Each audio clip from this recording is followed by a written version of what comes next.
श्रीमद् भगवत गीता में 700 श्लोक है।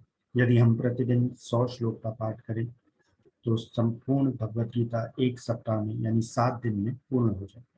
तो आइए आरंभ करते हैं। रविवार के लिए भोजन भी सबको अपनी अपनी प्रकृति के अनुसार 3 प्रकार का प्रिय होता है, और वैसे ही यज्ञ, तप और दान भी 3-3 प्रकार के होते हैं। उनके इस पृथक पृथक भेद को तू मुझसे सुन। आयु, बुद्धि, बल, आरोग्य, सुख और प्रीति को बढ़ाने वाले, रस युक्त, चिकने और स्थिर रहने वाले तथा स्वभाव से ही मन को प्रिय ऐसे आहार अर्थात भोजन करने के पदार्थ सात्विक पुरुष को प्रिय होते हैं।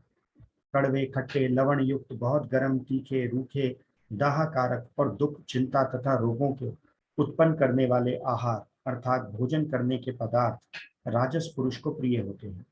जो भोजन अधपका, रस रहित, दुर्गंध युक्त, बासी और उच्चिष्ट है तथा जो अपवित्र भी है, वह भोजन तामस पुरुष को प्रिय होता है। जो शास्त्र विधि से नियत यज्ञ करना ही कर्तव्य है, इस प्रकार मन को समाधान करके फल ना चाहने वाले पुरुषों द्वारा किया जाता है, वह सात्विक है।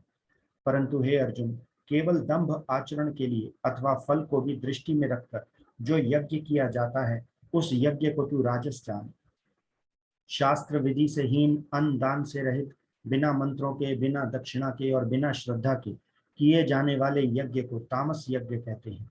देवता, ब्राह्मण, गुरु और ज्ञानी जनों का पूजन, पवित्रता, सरलता, ब्रह्मचर्य और अहिंसा, यह शरीर संबंधी तप कहा जाता है।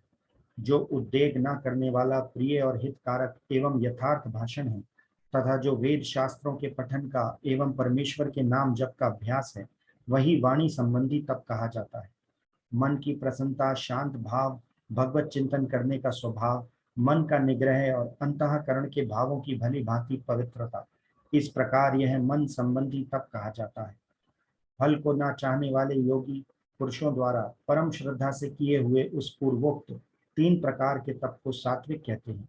जो तप सत्कार, मान और पूजा के लिए तथा अन्य किसी स्वार्थ के लिए भी स्वभाव से या पाखंड से किया जाता है, वह अनिश्चित एवं क्षणिक फल वाला तप यहाँ राजस कहा गया है। जो तप मूर्ता पूर्वक हठ से मन, वाणी और शरीर की पीड़ा के सहित अथवा दूसरे का अनिष्ट करने के लिए किया जाता है, वह तप तामस कहा गया है।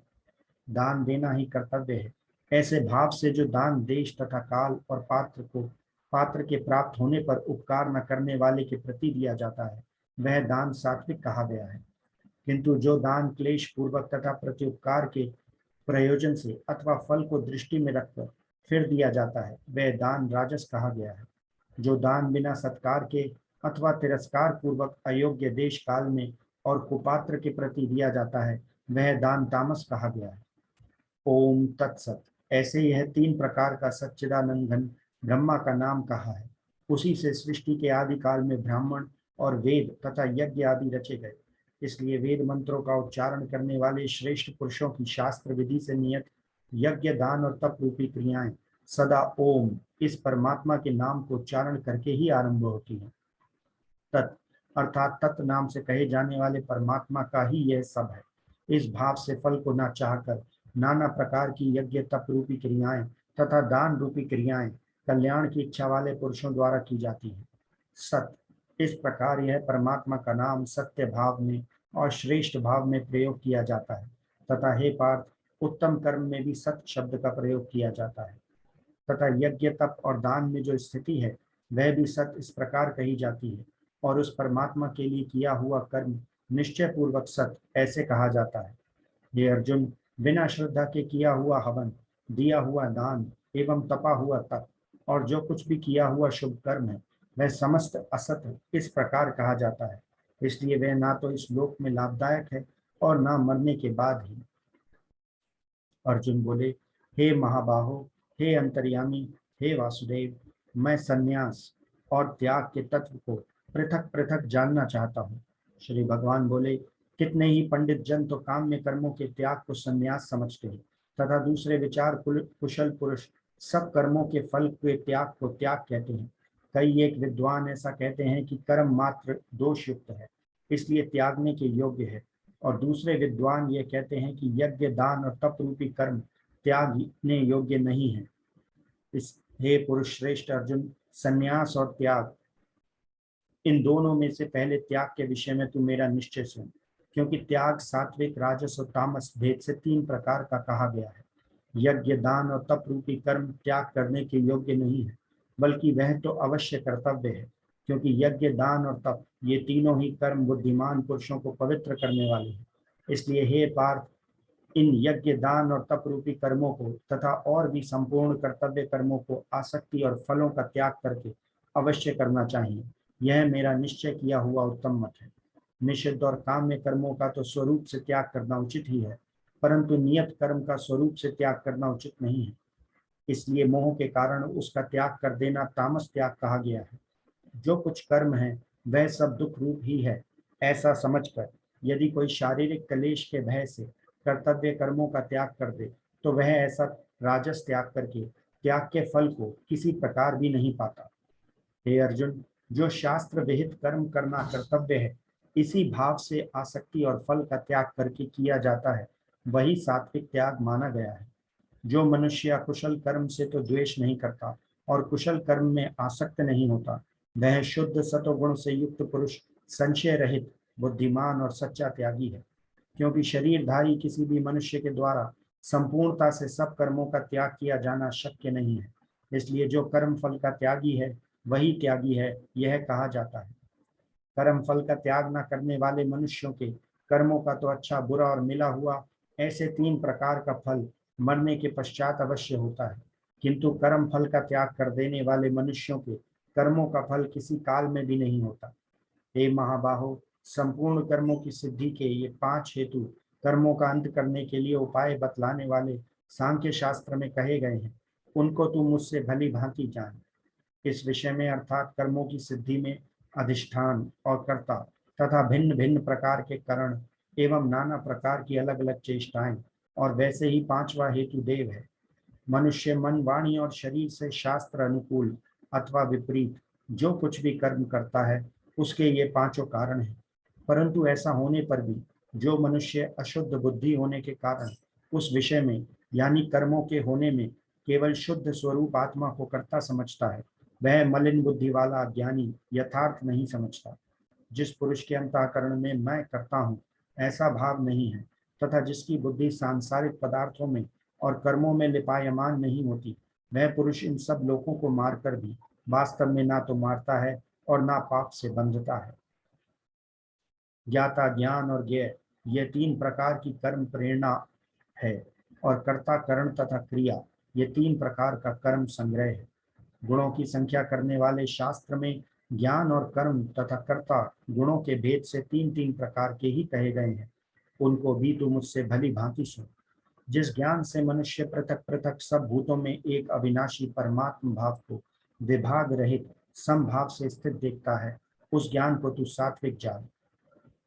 किंतु जो ज्ञान अर्थात जिस ज्ञान के द्वारा मनुष्य संपूर्ण भूतों में भिन्न भिन्न प्रकार के नाना भावों को अलग अलग जानता है, उस ज्ञान को तू राजस जान। परंतु जो ज्ञान एक कार्य रूप शरीर में ही संपूर्ण के सदृश आसक्त है तथा जो बिना युक्ति वाला तात्विक अर्थ से रहित और तुच्छ है, वह तामस कहा गया है। जो कर्म शास्त्र विधि से नियत किया हुआ और कर्तापन के अभिमान से रहित हो तथा फल न चाहने वाले पुरुष द्वारा बिना राग द्वेष के किया गया हो, वह सात्विक कहा जाता है। परंतु जो कर्म बहुत परिश्रम से युक्त होता है तथा भोगों को चाहने वाले पुरुष द्वारा या अहंकार युक्त पुरुष द्वारा किया जाता है, वह कर्म राजस कहा गया है। जो कर्म परिणाम, हानि, हिंसा और सामर्थ्य को ना विचार कर केवल अज्ञान से आरंभ किया जाता है, वह तामस कहा जाता है। जो कर्ता संग रहित, अहंकार के वचन ना बोलने वाला, धैर्य और उत्साह से युक्त तथा कार्य के सिद्ध होने और ना होने में हर्ष, शोक आदि विकारों से रहित है, वह सात्विक कहा जाता है। जो कर्ता आसक्ति से युक्त, कर्मों के फल को चाहने वाला और लोभी है तथा दूसरों को कष्ट देने के स्वभाव वाला, अशुद्धाचारी और हर्ष शोक से लिप्त है, वह राजस कहा गया है। जो कर्ता अयुक्त, शिक्षा से रहित, घमंडी, धूर्त और दूसरों की जीविका का नाश करने वाला तथा शोक करने वाला, आलसी और दीर्घ सूत्री है, वह तामस कहा जाता है। हे धनंजय, अब तू बुद्धि का और धृति का भी गुणों के अनुसार तीन प्रकार का भेद मेरे द्वारा संपूर्णता से विभाग पूर्वक कहा जाने वाला सुन। हे पार्थ, जो बुद्धि प्रवृत्ति मार्ग और निवृत्ति मार्ग को कर्तव्य और अकर्तव्य को भय और अभय को तथा बंधन और मोक्ष को यथार्थ जानती है, वह बुद्धि सात्विकी है। हे पार्थ, मनुष्य जिस बुद्धि के द्वारा धर्म और अधर्म को तथा कर्तव्य और अकर्तव्य को भी यथार्थ नहीं जानता, वह बुद्धि राजसी है। हे अर्जुन, जो तमोगुण से घिरी हुई बुद्धि अधर्म को भी यह धर्म है ऐसा मान लेती है तथा इसी प्रकार अन्य संपूर्ण पदार्थों को भी विपरीत मान लेती है, वह बुद्धि तामसी है। हे पार्थ, जिस अव्यभिचारिणी धारण शक्ति से मनुष्य ध्यान योग के द्वारा मन प्राण और इंद्रियों की क्रियाओं को धारण करता है, वह धृति सात्विकी है। परंतु हे प्रतापुत्र अर्जुन, फल की इच्छा वाला मनुष्य जिस धारण शक्ति के द्वारा अत्यंत आसक्ति से धर्म अर्थ और कामों को धारण करता है, वह धारण शक्ति राजसी है। हे पार्थ, दुष्ट बुद्धि वाला मनुष्य जिस धारण शक्ति के द्वारा निद्रा भय चिंता और दुख को तथा उन्मत्तता को भी नहीं छोड़ता अर्थात धारण किए रहता है, वह धारण शक्ति तामसी है। हे भरत श्रेष्ठ, अब तीन प्रकार के सुख को भी तू मुझसे सुन। जिस सुख में साधक मनुष्य भजन ध्यान और सेवा आदि के अभ्यास से रमण करता है और जिससे दुखों के अंत को प्राप्त हो जाता है, जो ऐसा सुख है वह आरंभ काल में यद्यपि विष के तुल्य प्रतीत होता है, परंतु परिणाम में अमृत के तुल्य है। इसलिए वह परमात्म विषयक बुद्धि के प्रसाद से उत्पन्न होने वाला सुख सात्विक कहा गया है। जो सुख विषय और इंद्रियों के संयोग से होता है, वह पहले भोग काल में अमृत के तुल्य प्रतीत होने पर भी परिणाम में विष के तुल्य है, इसलिए वह सुख राजस कहा गया है। जो सुख भोग काल में तथा परिणाम में भी आत्मा को मोहित करने वाला है, वह निद्रा आलस्य और प्रमाद से उत्पन्न सुख तामस कहा गया है। पृथ्वी में या आकाश में अथवा देवताओं में तथा इनके सिवा और कहीं भी ऐसा कोई भी सत्व नहीं जो प्रकृति से उत्पन्न इन तीनों गुणों से रहित हो। हे परतंत्र, ब्राह्मण क्षत्रिय और वैश्यों के तथा शूद्रों के कर्म स्वभाव से उत्पन्न गुणों द्वारा विभक्त किए गए हैं। अंतःकरण का निग्रह करना, इंद्रियों का दमन करना, धर्म पालन के लिए कष्ट सहना, बाहर भीतर से शुद्ध रहना, दूसरों के अपराधों को क्षमा करना, मन इंद्रिय और शरीर को सरल रखना, वेद शास्त्र ईश्वर और परलोक आदि में श्रद्धा रखना, वेद शास्त्रों का अध्ययन अध्यापन करना और परमात्मा के तत्व का अनुभव करना, ये सब के सब ही ब्राह्मण के स्वाभाविक कर्म हैं। शूरवीरता तेज धैर्य चतुरता और युद्ध में न भागना, दान देना और स्वामी भाव, ये सब के सब ही क्षत्रिय के स्वाभाविक कर्म हैं। खेती गोपालन और क्रय विक्रय रूपी सत्य व्यवहार, ये वैश्य के स्वाभाविक कर्म हैं तथा सब वर्णों की सेवा करना शूद्र का भी स्वाभाविक कर्म है। अपने अपने स्वाभाविक कर्मों में तत्परता से लगा हुआ मनुष्य भगवत प्राप्ति रूपी परम सिद्धि को प्राप्त हो जाता है। अपने स्वाभाविक कर्म में लगा हुआ मनुष्य जिस प्रकार से कर्म करके परम सिद्धि को प्राप्त होता है, उस विधि को तू सुन। जिस परमेश्वर से संपूर्ण प्राणियों की उत्पत्ति हुई है और जिससे यह समस्त जगत व्याप्त है, उस परमेश्वर की अपने स्वाभाविक कर्मों द्वारा पूजा करके मनुष्य परम सिद्धि को प्राप्त हो जाता है। अच्छी प्रकार आचरण किए हुए दूसरे के धर्म से गुण रहित भी अपना धर्म श्रेष्ठ है, क्योंकि स्वभाव से कि नियत किए हुए स्वधर्म रूपी कर्म को करता हुआ मनुष्य पाप को नहीं प्राप्त होता।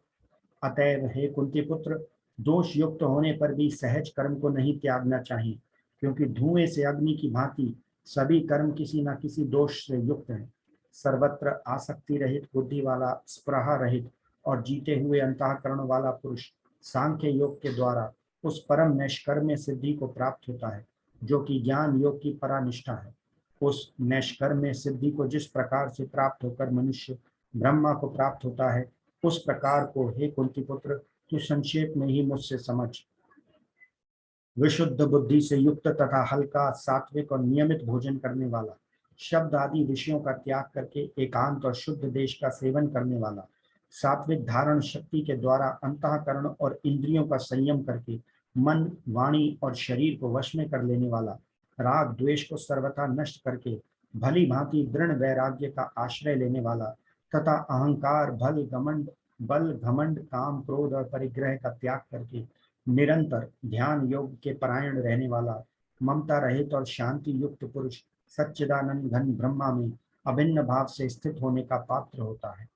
फिर वह सच्चिदानंद घन ब्रह्मा में एक ही भाव से स्थित प्रसन्न मन वाला योगी ना तो किसी के लिए शोक करता है और ना किसी की आकांक्षा ही करता है। ऐसा समस्त प्राणियों में समभाव वाला योगी मेरी पराभक्ति को प्राप्त हो जाता है। उस पराभक्ति के द्वारा वह मुझ परमात्मा को मैं जो हूँ जितना हूँ ठीक वैसा का वैसा तत्व से जान लेता है तथा उस भक्ति से मुझको तत्व से जानकर तत्काल ही मुझ में प्रविष्ट हो जाता है।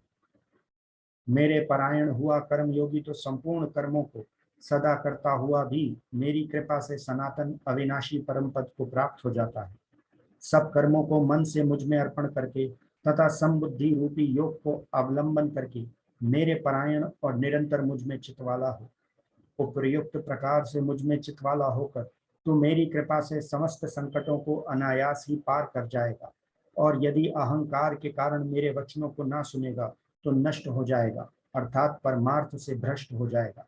जो तू अहंकार का आश्रय लेकर यह मान रहा है कि मैं युद्ध नहीं करूंगा तो तेरा यह निश्चय मिथ्या है, क्योंकि तेरा स्वभाव तुझे जबरदस्ती युद्ध में लगा देगा। हे कुंती पुत्र, जिस कर्म को तू मोह के कारण करना नहीं चाहता उसको भी अपने पूर्वकृत स्वाभाविक कर्म से बंधा हुआ परवश होकर करेगा। हे अर्जुन, शरीर रूपी यंत्र में आरूढ़ हुए संपूर्ण प्राणियों को अंतर्यामी परमेश्वर अपनी माया से उनके कर्मों के अनुसार भ्रमण कराता हुआ सब प्राणियों के हृदय में स्थित है। हे भारत, तू सब प्रकार से उस परमेश्वर की ही शरण में जा। उस परमात्मा की कृपा से ही तू परम शांति को तथा सनातन परम धाम को प्राप्त होगा।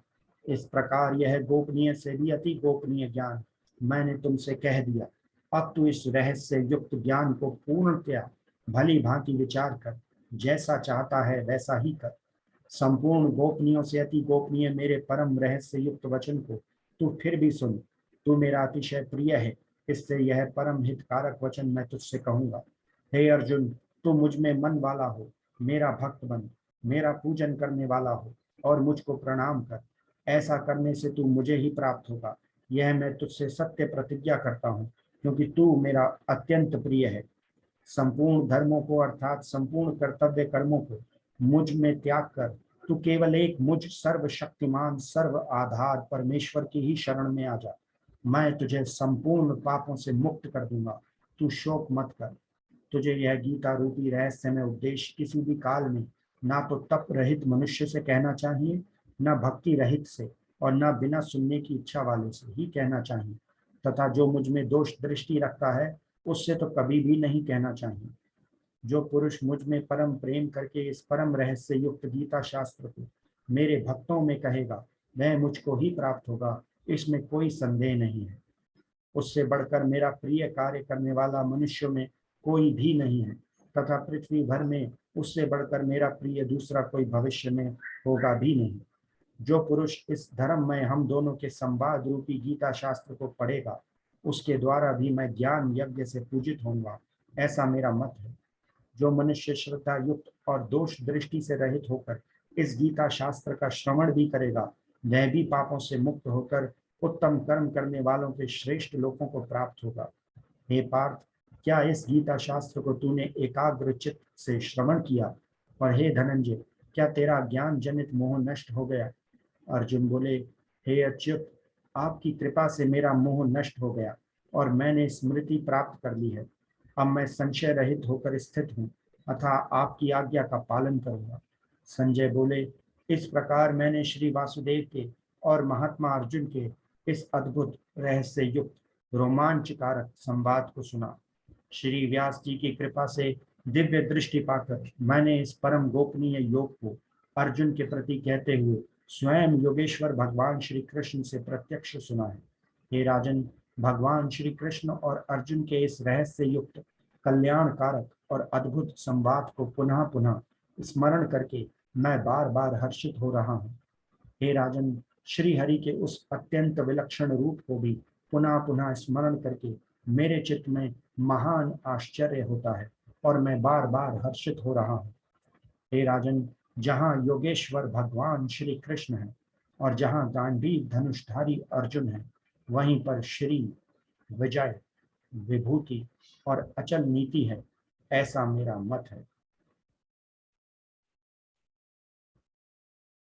श्रीमद् भगवत गीता के 100 श्लोक पूर्ण हुए और इसी के साथ 700 श्लोक भी पूर्ण हुए रविवार के।